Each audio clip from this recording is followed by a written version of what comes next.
بسم اللہ الرحمن الرحیم۔ السلام علیکم۔ الحمدللہ، رحمتوں اور برکتوں کا عظیم مہینہ قریب آ گیا۔ وہ مہینہ جس میں قرآن اور تمام آسمانی کتابیں نازل ہوئیں، وہ مہینہ کہ جس میں شیاطین قید کر دیے جاتے ہیں، وہ مہینہ کہ جس میں خلوص دل سے توبہ کرنے والے کی بخشش کی جاتی ہے، وہ مہینہ کہ جس میں فرشتوں کو کہا جاتا ہے کہ تمام روزے داروں کی دعا پر آمین کہو، وہ مہینہ کہ جس میں ایک فرض کا ثواب 70 فرض کے برابر اور نفل کا ثواب فرض کے برابر کر دیا جاتا ہے، وہ مہینہ قریب آ گیا۔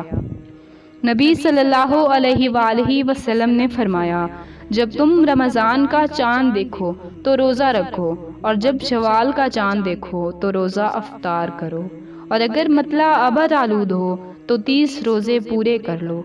اس کو دیکھ کے روزہ رکھو، دیکھ کے افطار کرو، یعنی رمضان کا اختتام بھی چاند دیکھنے کے ساتھ ہی ہونا چاہیے۔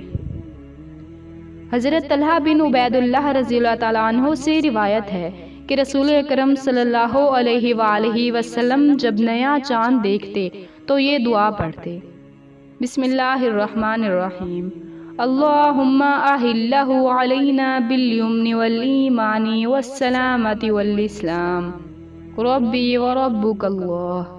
اے اللہ، اس چاند کو ہم پر برکت، ایمان، سلامتی اور اسلام کے ساتھ طلوع فرما۔ اے چاند، میرا اور تیرا پروردگار اللہ ہے۔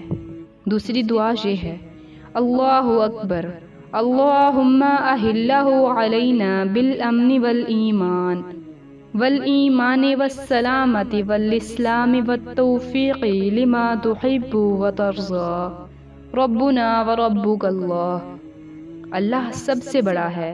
اے اللہ، یہ چاند ہم پر امن، ایمان، سلامتی اور اسلام کے ساتھ طلوع فرما، اور اس چیز کی توفیق کے ساتھ کہ جس کو تو پسند کرتا ہے، یعنی ہمیں اس مہینے میں ایسے کام کرنے کی توفیق دے جن کو تو پسند کرتا ہے، اور نہ صرف یہ کہ اس مہینے میں بلکہ ہر مہینے میں کہ جس سے اللہ راضی ہو جائے۔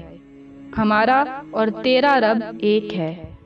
ہمارا اور تیرا رب اللہ ہے، یہ اس لیے کہا گیا کیونکہ کچھ لوگ چاند اور سورج وغیرہ کو اپنا رب مانتے ہیں، مگر ہم مسلمان اس بات کی نفی کرتے ہیں اور یہ جانتے ہیں کہ یہ تو صرف اللہ کی نشانیاں ہیں تاکہ ہم وقت کا اندازہ مقرر کر سکیں اور تاریخ معلوم کر سکیں۔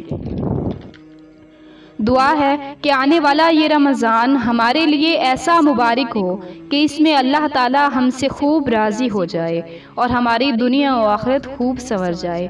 آمین ثم آمین۔ وما علینا الا البلاغ المبین۔